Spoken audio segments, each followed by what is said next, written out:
तिरिंग तिरिंग phone की घंटी अपनी रफ्तार में बजती जा रही थी और मीना रसोई घर में काम कर रही थी। ए भगवान, इस वक्त किसका फोन है? कहते हुए मीना ने अपने हाथ धोए और साड़ी के पल्लू से पोंछते हुए ड्राइंग रूम में आती और फोन उठाते हुए कहती, हेलो, कौन? मीना ने कहा। तभी सामने से आवाज आई, माँ, मैं राजा बोल रहा हूँ। आपके लिए गुड न्यूज है। मेरा सिलेक्शन हो गया है। आपका बेटा डॉक्टर बन गया। इतनी बड़ी खुशखबरी सुनकर मीना के पैर तो जमीन पर थे ही नहीं, वह आसमान में उड़ रही थी। सच बेटा, तू सच कह रहा है? हाँ माँ, मैं सच कह रहा हूँ। हेलो हेलो, अचानक से फ़ोन कट गया था। शायद नेटवर्क प्रॉब्लम है।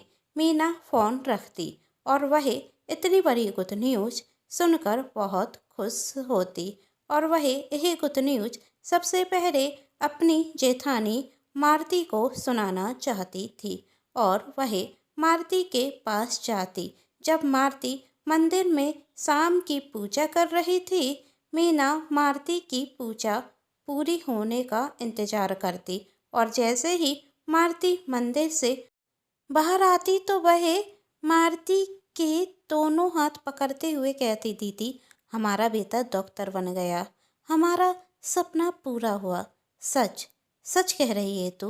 मीना मारती जी ने कहा। हाँ दीदी, यही सच है। यही सब कुछ सिर्फ और सिर्फ आपके आशीर्वाद से हुआ। यदि आपका आशीर्वाद राजा के साथ नहीं होता तो ऐसा कभी संभव ही नहीं होता। कहते हुए मीना मारती जी के गले लग जाती और फिर उसकी आंखों में आंसू आ जाते। उसकी आंखों के आंसू देखते हुए मारती जी ने कहा, अरे पगड़ी, रो क्यों रही है? अब तो खुशियों भरे दिन आ गए। और उसके आंसू पोंछते ने रखती। तब मीना कहती, दीदी, जो गलतियाँ मुझसे हुई हैं उसके कारण मेरी आंखों में आंसू आ गए। भले ही अभूत बालिका समझकर आपने मुझे माफ़ कर दिया हो, लेकिन मैं खुद को अभी तक माफ़ नहीं कर सकी। मुझे याद है आज भी वही दिन जब मैं इस घर में दुल्हन बनकर आई थी। आपने आरती कर कर मेरा स्वागत किया और मुंह दिखाई में अपनी माँ का सुंदर हार मुझे देते हुए कहा, यह हार मेरी माँ ने मुझे दिया था और आज मैं तुम्हें दे रही हूँ, अपनी छोटी बहन को। आपकी ये बात सुन मैं बहुत खुश थी। आपने कहा था मैं तो तुम्हें अपनी छोटी बहन मानती हूँ, तुम भी मुझे अपनी बहन, बड़ी बहन समझो और भाभी ना कहकर दीदी मुझसे कहोगी तो सच में मुझे ज़्यादा खुशी होगी। उस वक्त ऐसे लग रहा था जैसे आपके मुंह से फूल बरस रहे हों।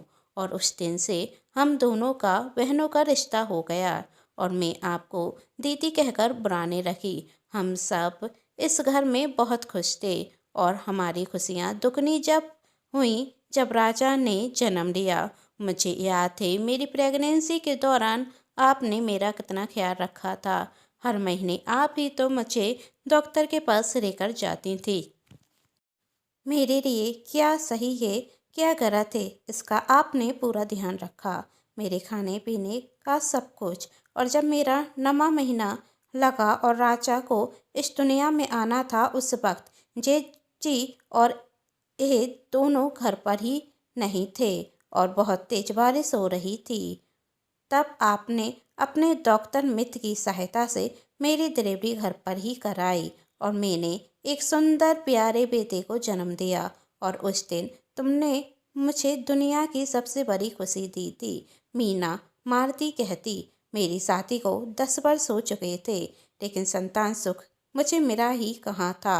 लेकिन जब राजा इस दुनिया में आया और जब उसे अपनी गोद में लिया तो महसूस हुआ कि यह तो मेरा ही बेटा है। उस दिन मुझे भी माँ बनने का एहसास हुआ। तुम्हारी प्रेगनेंसी के हर एक दिन को मैंने भी महसूस कर रही थी। हाँ दीदी, सच कहा आपने। राजा को आपने मुझसे ज़्यादा प्यार दिया और जब राजा का जन्म हुआ था तो उसका ख्याल सबसे ज़्यादा आपने ही तो रखा था। और आप तो दिल खोल कर उसके ऊपर पैसे खर्च किया करती थीं। राजा जिस चीज़ के लिए कहता आप उसे दिला देती, और जेठ जी सरकारी नौकरी के अच्छे पद पर थे, उनकी इनकम इनसे ज़्यादा थी। आपने जो सुख राजा को देती थी वह तो चाहकर भी हम नहीं दे पाते, लेकिन मेरी मूर्खता के कारण सब कुछ खत्म हो गया था। जब मेरी छोटी बहन रोशनी कुछ दिनों के लिए हमारे घर पर रुकने के लिए आई थी, राजा अक्सर आपके पास ही सोता था। कहता था बड़ी माँ अच्छी कहानियाँ सुनाती हैं। आपके साथ सुबह से घूमने के लिए जाता था। राजा उस वक्त 5 वर्ष का था, और जब मेरी छोटी बहन रोशनी ने देखा कि आपके प्रति राजा का रकाब जाता है, तो उसने मुझसे कहा, दीदी आप यह क्या कर रही हैं? आगे की कहानी शुरू करूं उसके पहले चैनल को यदि सब्सक्राइब नहीं किया है तो सब्सक्राइब कर दीजिएगा, और पास में जो बेल आइकन का बटन है उसे भी प्रेस जरूर कर दीजिएगा। वीडियो को लाइक एंड शेयर जरूर कीजिएगा। तो चलिए कहानी आगे की शुरू करते हैं। आपने भले ही जेठानी जी को बड़ी बहन माना है, लेकिन राजा को उनकी गोद में क्यों दे दिया? कहीं ऐसा ना हो कि राजा सिर्फ आपकी जेठानी का होकर रह जाए और आपको भूल जाए। मैंने उससे कहा कि आप अनाप शनाप बक रही है, ऐसा कुछ नहीं होगा। फिर मेरी बहन ने मुझसे कहा, दीदी आप भोली हैं, अपनी चतुर जेठानी की चतुराई नहीं जानती। इनके भाग में तो संतान सुख है नहीं, इसलिए आपके बेटे को आपसे छीन कर संतान सुख पाना चाहते हैं। तब मैंने रोशनी से कहा था, छोटी है, छोटी की तरह रहे, इन सब बातों में तू ना पड़ तो ही अच्छा। मगर रोशनी ने मुझे समझाते हुए कहा, दीदी मैं आपकी बहन हूँ, कोई दुश्मन नहीं, हमने एक ही माँ की कोख से जन्म लिया है। मैं जो भी कहूँगी आपके लिए अच्छा ही कहूँगी। आप अपनी जेठानी जिसे अपनी बड़ी बहन मानती हैं, और जो आपसे कहती है कि आप उसकी छोटी बहन समान हैं, यह सब कुछ एक नाटक है। आपने तो इन्हें बड़ी बहन स्वीकार कर लिया, लेकिन उन्होंने कभी भी आपको अपनी छोटी बहन स्वीकार नहीं किया। दरअसल उन्होंने तो आपको अपनी छोटी बहन बनाया भी इसलिए था कि उन्हें संतान सुख की प्राप्ति हो सके। तू कहना क्या चाहती है, साफ साफ कहे। मैंने रोशनी से कहा, घुमा फिरा कर बात मत कर। तब रोशनी ने कहा, दीदी जिस प्रकार राजा हर वक्त बड़ी माँ कहता रहता है, उसे देखते हुए यह कहना गलत नहीं होगा कि राजा आपसे ज़्यादा प्यार आपकी जेठानी से करता है, उसे आपकी जेठानी से ज़्यादा रकाब है। राजा अभी बच्चा है, मैंने कहा। तब मेरी बहन कहती, दीदी बच्चा है, कच्ची मिट्टी है, और मिट्टी को जिस सांचे में डालेंगे वही तो रूप लेगी ना। जब राजा देखेगा उसकी बड़ी माँ मुझसे ज़्यादा प्यार कर रही हैं, तो उसे तो यही रखेगा ना कि उसकी बड़ी माँ ही अच्छी हैं, और आप नहीं। बुरा मत मानना दीदी, मैं तो सिर्फ इतना कहना चाहती हूँ कि आपकी जेठानी आपके बच्चे को आपसे छीन रही हैं, और यदि अभी आप नहीं समझी तो फिर बहुत देर हो जाएगी। रोशनी द्वारा कही गई बातें अब मेरे दिल और दिमाग में गूंजने लगी। आप जब भी राजा के लिए कुछ अच्छा लेकर आती तो मुझे ये लगता कि आप पैसों के जरिए राजा को मुझसे छीन रही हैं। मेरे अंदर गुस्सा भर चुका था।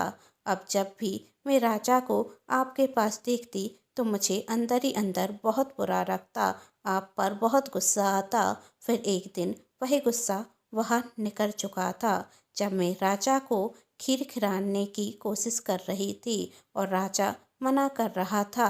तो आपने मुझसे कहा, मीना जब उसका मन नहीं है तो मत खिलाना। बच्चों को जबरदस्ती खाना खिलाना भी ठीक नहीं होता, उनका पेट दर्द होगा। आपकी ये बात सुन मुझे बहुत गुस्सा आता, और मैं कहती, दीदी आप इसकी बड़ी माँ हैं तो बड़ी माँ ही बनकर रहिए। आपने उसे जन्म नहीं दिया है कि आप हर बात में बीच में बोलें। मैंने इसे जन्म दिया है, इसके लिए क्या सही है क्या गलत है मैं बहुत अच्छे से जानती हूँ। आप कभी माँ नहीं बन सकती, यह बात मैं बहुत अच्छे से जानती थी, इसलिए आपको कभी भी इस बात का दुख ना हो। तो मैं राजा को आपके पास छोड़ देती थी, लेकिन आप तो मुझसे मेरा ही बेटा छीनना चाहती हैं। तुम क्या कह रही हो मीना? आपने मुझसे कहा। मैं ऐसा सपने में भी नहीं सोच सकती। राजा तुम्हारा बेटा है और तुम्हारा ही रहेगा। मैं तो बस इस पर अपनी ममता लुटाना चाहती हूँ। तब मैंने कहा, दीदी बहुत हो गया आपका दिखावा, बहुत आ गई मैं आपकी मीठी मीठी बातों में। आपको क्या लगता है मुझे कुछ समझ में नहीं आता? आप राजा के लिए महंगे महंगे खिलौने लेकर आती हैं, उसके लिए महंगे महंगे कपड़े लेकर आती हैं। इससे आप राजा को जीतना चाहते हैं ना? ऐसा जताना चाहते हैं कि उसकी माँ उसके लिए कुछ लेकर नहीं आ सकती, लेकिन उसकी बड़ी माँ उसकी हर एक इच्छा पूरी कर सकती हैं, जिससे राजा आपको ज़्यादा चाहने लगे। और ऐसा कुछ भी नहीं है मीना, आपने मुझसे समझाते हुए कहा, पर मेरे अंदर तो गुस्सा था। मैं उस वक्त किसी की ना सुनती तो आपकी क्या सुनती? आपके देवर जी ने मुझे समझाने की बहुत कोशिश की। जेठ जी ने भी कहा कि हम ऐसा कभी नहीं करेंगे, लेकिन मैं किसी की नहीं सुनती और मैंने घर छोड़ने का निर्णय ले लिया। मैं राजा को अपनी गोदी में लेकर वहाँ से चली जाती और हंसते खेलते परिवार को तोड़ देती। मैंने राजा के पापा से कहा कि अब हम इस शहर में नहीं रहेंगे, आप दूसरे शहर में नौकरी कर लीजिए, पर हम इस शहर में नहीं रहेंगे, क्योंकि मुझे डर था इस शहर में रहेंगे तो आप राजा से मिलती रहेंगी और कहीं आप मुझसे राजा को छीन ना लें मुझे। और मैं शहर छोड़कर जा चुकी थी। धीरे धीरे वक्त भी निकलता जा रहा था। राजा आपको बहुत याद करता था, पर उसके बार बार कहने पर भी मैंने कभी आपसे बात नहीं होने दी और वक्त निकलता जा रहा था। राजा बड़ा हो गया। राजा इंटर क्लास की परीक्षा देता तो पूरे कॉलेज में फर्स्ट आता। राजा शुरू से ही डॉक्टर बनना चाहता था और अब वक्त था राजा का एडमिशन मेडिकल कॉलेज में कराने का, पर हमारे पास इतने पैसे कहाँ थे कि हम राजा का एडमिशन मेडिकल कॉलेज में करा पाते। फिर आपका फ़ोन हमारे पास आता और आप कहती, राजा बड़ा हो चुका होगा ना, उसने तो अभी तक 12th क्लास भी पास कर ली होगी। जब छोटा था तो कहता था कि बड़ा होकर डॉक्टर बनूंगा। मुझे पता है कि तुम्हें पसंद नहीं आएगा, मैं राजा से मिलूंगी, इसलिए अब पूछना चाह रही हूँ, क्या अभी भी उसका वही सपना है? क्या वह अभी भी डॉक्टर बनना चाहता है? इंटरेस्ट पेपर में भी पास हो गया होगा ना? मैंने कहा हाँ, बनना चाहता है। तो आपने कहा, तुम चाहती हो कि मैं राजा से नहीं मिलूं। तुम्हारी इस बात का मैं हमेशा मान रखूंगी, पर क्या तुम मेरी एक छोटी सी प्रार्थना स्वीकार करोगी? तब मैंने आश्चर्य से कहा, कैसी प्रार्थना? तब आपने कहा, यदि मैं राजा की मेडिकल फीस जमा कर दूं तो तुम्हें कोई बुराई तो नहीं होगी ना? क्या मैं राजा को आगे बढ़ा सकती हूँ? राजा की आंखों में मैंने डॉक्टर बनने का सपना देखा था और अब यही सपना हमारा भी हो चुका था और हमारे पास इतने पैसे नहीं थे कि हम उसे पूरा कर सकें। आपका इस तरह अचानक से फ़ोन आना ऐसा लगा जैसे भगवान का आशीर्वाद मिल गया हो। मैं चाहकर भी आपको मना ना कर सकी और जेठ जी ने इनके अकाउंट में पैसे डलवा दिए और उस दिन मुझे खुद से ही शर्मिंदगी महसूस हुई। महसूस हुआ कि मैं कितनी गलत थी। आपको तो आज तक राजा का बचपन का सपना याद था। आपको तो यह भी पता था कि राजा कब इंटर पास करेगा। शायद जितना मैं राजा को ना जान सकी थी, उससे ज़्यादा आप जान चुकी थीं, क्योंकि आप सिर्फ उसकी माँ हैं। उस वक्त मुझे एहसास हुआ कि आपने यह वक्त कैसे गुजारा होगा। हर एक बार आपने सिर्फ राजा को याद किया होगा। मुझसे गलती हो गई। मुझे उस वक्त महसूस हुआ राजा भी अक्सर आपको याद करता था, लेकिन मैंने अपनी जिद के कारण कभी भी उससे आपसे नहीं मिलवाया। पर जब आपका फ़ोन आया तो मुझे महसूस हुआ कि आप भी राजा को कितना याद करती होंगी। मेरी वजह से माँ बेटे दूर हो गए और मैं अपनी गलती सुधारना चाहती थी।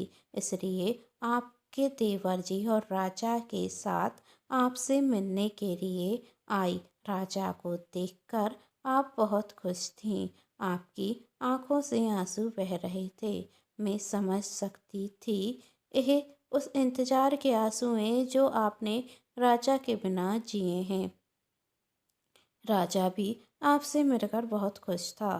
फिर राजा अपनी आगे की पढ़ाई करने के लिए दूसरे शहर चला गया और मैं और आपके देवर जी इसी घर में रहने लगे, क्योंकि अब मुझ में हिम्मत नहीं थी कि मैं इस घर से जा सकूं। और आज हमारा बेटा डॉक्टर बन गया, वह भी सिर्फ और सिर्फ आपकी वजह से, आपके आशीर्वाद से राजा का सपना पूरा हुआ।